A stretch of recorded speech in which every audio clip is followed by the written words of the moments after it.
পেছনে আমরা সঞ্চয় যখন করে থাকি, তখন কিছু যখন করি, তখন আমার বলে চিৎকার করে নিই। দেখবেন একটা বাসস্থান আমি করলাম, তাতে সমাজে গিয়ে বললাম এটা আমার, এটা আমার। এই যে আমার আমার শব্দটি যেটা আমরা করে বেড়াই, তার পেছনে কিন্তু একটা লজিক রেখে দেওয়া আছে।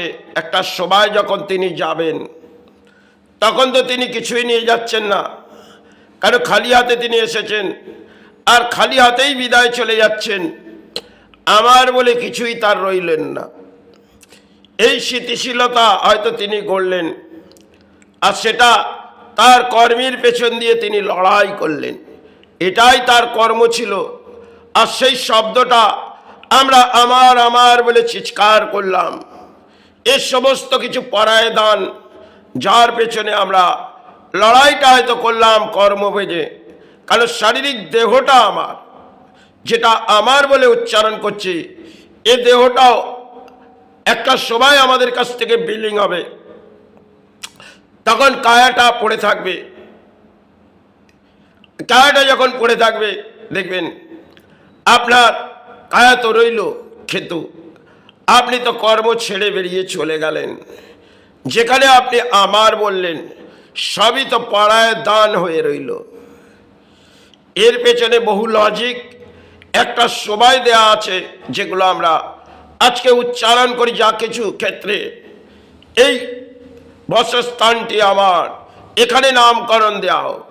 আর কিছু জায়গায় দেখবেন একটা মন্দিরে হয়তো কিছু দান দিলাম, তাতে কিন্তু একটি নাম ফুটিয়ে দিই, কারণ তাতে একটি শিলা রেখে দেওয়া হয়। দেখবেন একটি প্লেট মারা হয়, সেই প্লেটে তার নামকরণ।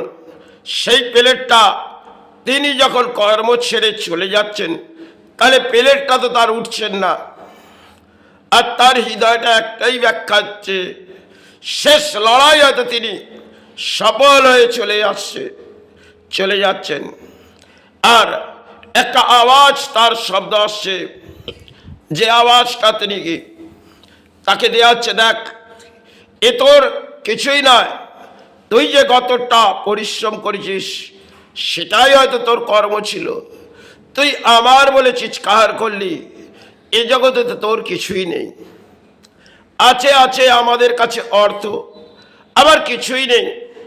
যখন দেখবেন একটা পথে ঘুরবেন, কখনো আপনার কাছে অধিক অর্থ আছে, আর যখন আপনার কাছে অর্থটা কমে যাবে, তখন আপনাকে দারিদ্রতার মাঝেই আসতে হবে। কারণ সুখ দুঃখের আমাদের জীবন, আর এই হাসি খুশি থেকে একদিন আমাদের বিদায় যেতে হয়। সে বিদায় যাত্রাটা আমরা জানি না কোন সময় আমাদের জীবনে, কোন সময় আসে। কারণ রাত যখন গড়িয়ে আসে, বিস্তার মাঝে নিদ্রায় পড়ে যায়, শুভ সকাল হয়তো কর্মের পেছনে লড়াই করে যায়। একটা সময় দেহের মধ্যে যেন ছেয়ে আসছে এক আধারের ছায়া, সকল আধারের ছায়াটা ছেয়ে আসছে। তখন তিনি ভাবছেন, আর তো আমার কিছুই নেই, এবার তো যেতে হবে। তাই যাবার পালা। আমাদের মনুষ্য জন্মে এলাম, আবার তো ফিরে যেতে হবে। এই হচ্ছে খেলা, যার পেছনে আমরা লড়াই করলাম কর্মের পেছনে। কিছুটা সময় আমরা কাটালাম ধর্মের আশ্রয়। এটাই হয়তো জীবনের একটা অদ্ভুত খেলা থাকে। সেখানে আমার বলে তো কিছু যাবে না, সবই তো পাড়ায় দান পেলাম, সেখানে ফেলে যেতে হবে। এই ভূমিতে এরা হয়তো মাতৃচরণে আবার ফিরে যেতে হবে। এই আসা যাওয়ার খেলার মাঝে হয়তো জীবনে কর্মের লড়াই রইল, সাথে ধর্ম রইল, আর তো কিছুই রইল না। আর সঞ্চয় হয়তো করলাম, তা হয়তো বিলীন হলো। একটা জোয়ার যখন এলো, জোয়ারটা গতিবেগ এলো, ভেসে চলে গেলাম। এই হচ্ছে জোয়ারের খেলা।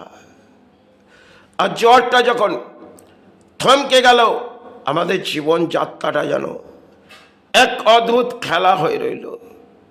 কারণ জোয়ারটা যখন থমকে যাবে দেখবেন আপনি কোনো কিনারা পাচ্ছেন না, আর যখনই গতিবেগ জোয়ার এলো কিছু ভেসে চলে গেল।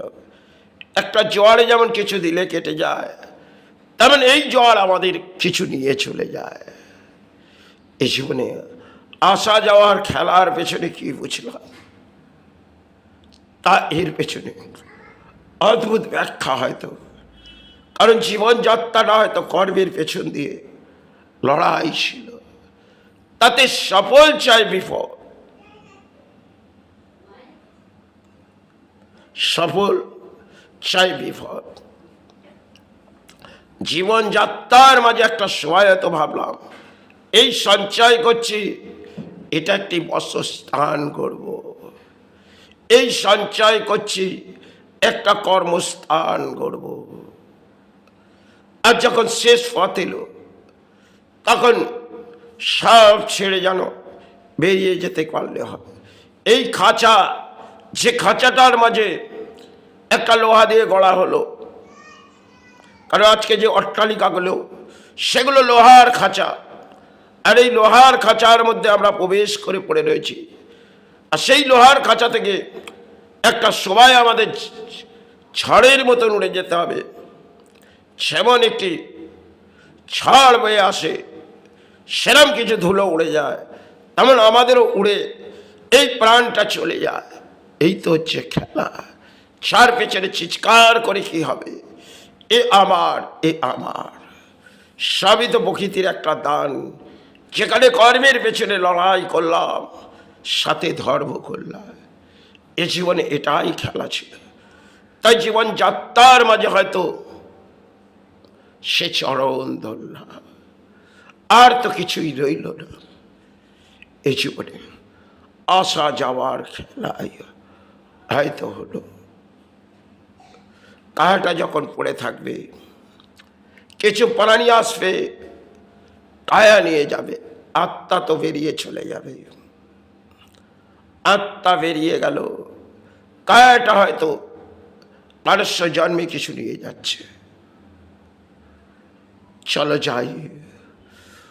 হরি বল হরি, হরি বল হরি, হরি বল হরি।